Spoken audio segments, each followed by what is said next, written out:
So I really must do these videos when I get these bikes, otherwise I just forget and you'll end up with the first and last video like the AJS Firefox. I have been working on it, I keep on going, should have videoed that. So, just a small one catching up here. I have yet to strip it down the back end to test my theory on the plug. But the first thing I wanted to do, because it's not running, is test the fluid level statically. And as you can see within there, the fluid has remained. So if I take as wrote what the MOT man says, this bike has not run in 10 years, and it lost somewhere between 1/2 and 3/4 litre of liquid. And with just a plug like that, I think it's a fair shout to say that's by evaporation over that period of time.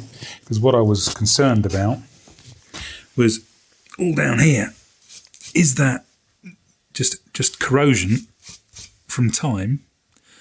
Because it's been sitting around and not being used, or is it corrosion caused by coolant coming out of the bike? But it appears to be the former. I found no stress marks around the engine at all. There's this as well, but again, I've read a lot of the forums, and I think if others of you have done this as well, this is quite a common for a less than well cared for crankcase, and they do happen to go that way anyway. The brakes may well need rebuilding. Here we are. I don't know if we can see in there, they've all come together on both sides. So they are not happy and healthy. Can we get a good look in there? Yeah. There we can see there. The pistons aren't very happy on these, and they're both the same on both sides. So I don't actually think this bike is massively terrible, unless there is, unless it has had a massive internal catastrophic failure that's not obvious. But I've yet to take out plugs, check those, rotate the engine.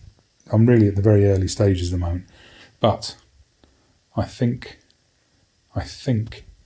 this bike is not too bad.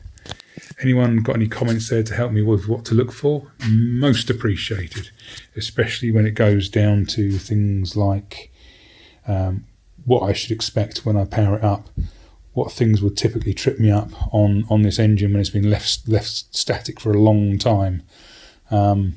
This piece of paper is just here to cover over the chassis number. I don't know if I should or shouldn't be massively concerned about that, but I thought I'd just better cover it up as it's going on the interwebs and go from there. Thank you very much for spending the time to watch, and I will catch you in the next one.